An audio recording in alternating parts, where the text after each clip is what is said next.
Hey everyone, in this video we'll be taking a look at the applications of precision diodes. Precision diodes are those which have a cut-in voltage very close to that of ideal diodes, which is very small. So we'll be looking at precision diodes used in circuits such as half wave rectifier, modified half wave rectifier, full wave rectifier, and a clipper circuit. So let's get right into it. So here in LTspice we have our first circuit, which is the normal half wave rectifier. We can see that it uses a precision diode at the output of the op-amp. Since we have used a precision diode, its cut-in voltage is very less, and we can test that by giving an input signal of amplitude 0.1 volts.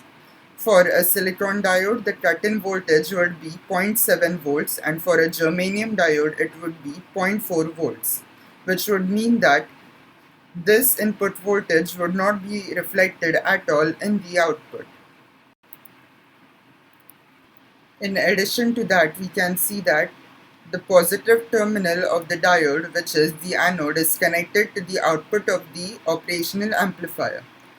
So we can predict that the output of this half-wave rectifier will consist of positive peaks. So let's simulate the output. We'll run the simulation. Let's first check just the output. We can see that the peaks are positive. Now superimposing it with the input, we can clearly see half of the waves have been rectified and the negative half cycle has been cut off. Now let's try running the simulation at a frequency of 500 Hz.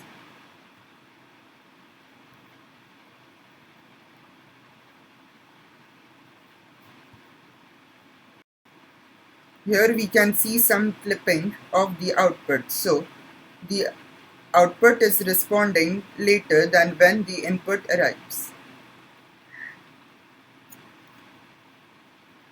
At 1 kHz,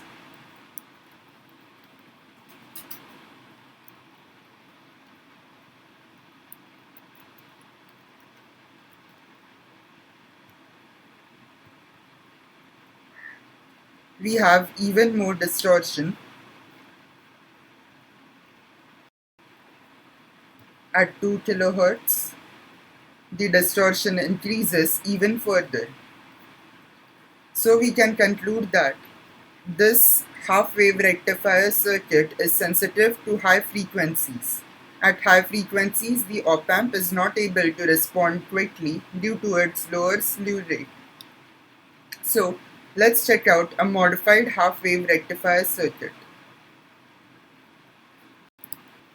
This is a modified half-wave rectifier circuit. As we can see, it has feedback paths consisting of resistor and diode. Also to be noted that in this case the diodes have their negative terminals, that is their cathodes, towards the output of the op-amp. So the output of this half-wave rectifier will give negative peaks. If we run the simulation for this circuit at 50 Hz input, we'll get this output of the half-wave rectifier. Superimposing it with the input, we have this output. So we can see that the output is pretty good, consistent with the normal half-wave rectifier. Let's check at higher frequencies. So we can check the output at 500 Hz. This is the output where we can see that it has considerably less distortion at 500 Hz than the normal half-wave rectifier. We do not see any clipping in the output. Let's check the output at input frequency of 1 kHz. We can see that here too we have minimal distortion and no clipping. Now we'll check the output at 2 kHz frequency. So this is the output we get. Here we can see some considerable distortion, but still we do not see any clipping of the output waveform. Now we have the full wave rectifier circuit using operational amplifier and precision diodes. So in this case, when we consider a sinusoidal input, during the positive half cycle of the input, we have forward bias across D1 and reverse bias across D2. So D1 acts as closed switch and D2 acts as open switch. This is due to the very small cut-in voltage of precision diodes. So during the positive half cycle, we get the output of this as minus Vin, and since it is fed to the inverting terminal of the stage 2 op amp, the output of this op amp will be minus R by R multiplied by the input voltage, which is minus Vin. So we get a positive output of Vin. Considering the negative half cycle, we have forward bias across D2 and reverse bias across D1. So D1 is an open switch and D2 is a closed switch. So this makes the output of op amp 1 flow through this lower branch into the non-inverting terminal of stage 2, and also makes both of these resistors part of the feedback or input resistance of the op amp 2. This results in the result of op amp 2 being Vin again. So the output of this circuit is always Vin when we have diodes which have their positive terminals up or their negative terminal towards the output of the operational amplifier. So we can see the output by simulating the circuit at 50 Hz. Here we get the output, so we have a positive peak during the positive half cycle and positive peak during the negative half cycle as well. We can superimpose this with the input. So we can clearly see that we always get a positive peak regardless of the input. We can get negative peaks as the output of the full wave rectifier by reversing the direction of both of these diodes. So we can try that.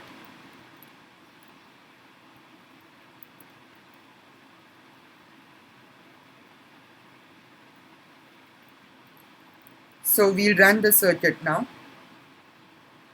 And as you can see, we are getting negative peaks for any half cycle of the input voltage. Finally, we have the clipper circuit, which uses a precision diode to clip the input voltage from the op amp.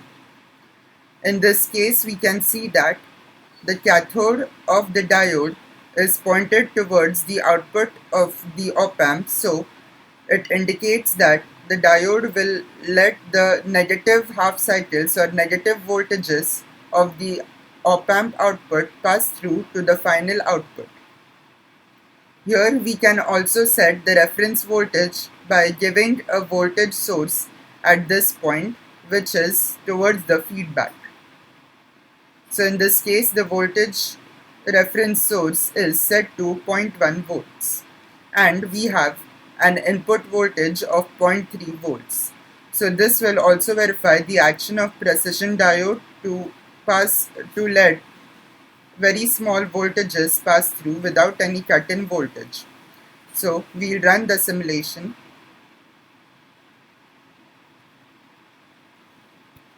And we get this output.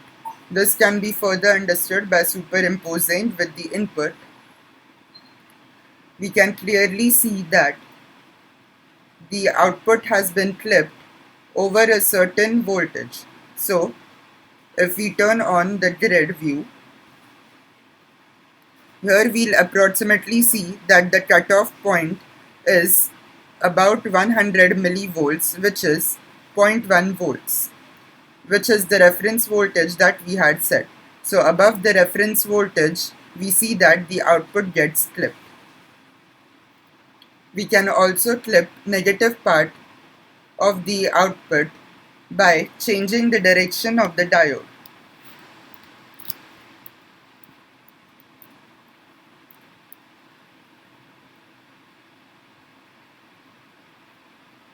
So when we run the circuit, we can see that the output has been clipped on the negative part of the input. So below the reference line, we do not see the input waveform reflected in the output, whereas above the reference line, the circuit acts as a voltage follower. Finally, for both these configurations, that is negative clipper and positive clipper, we can change the reference voltage to be a negative value and see the results. So, in this case, for the negative clipper, we can see that a smaller part of the input has been clipped to the output.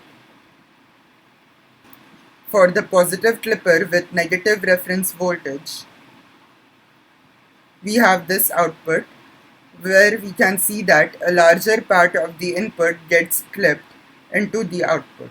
Now for some concluding remarks about these circuits that use precision diodes, we can say that precision diodes let voltages less than zero point 0.3 volts pass through them, so they are very close to ideal diodes.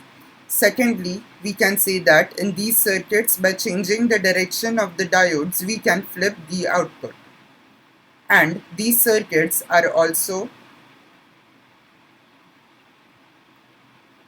very susceptible to high frequency distortions. So this has been a look at circuits for applications of precision diodes, which includes the half wave rectifier, modified half wave rectifier, full wave rectifier, and clipper circuit. Thanks for watching.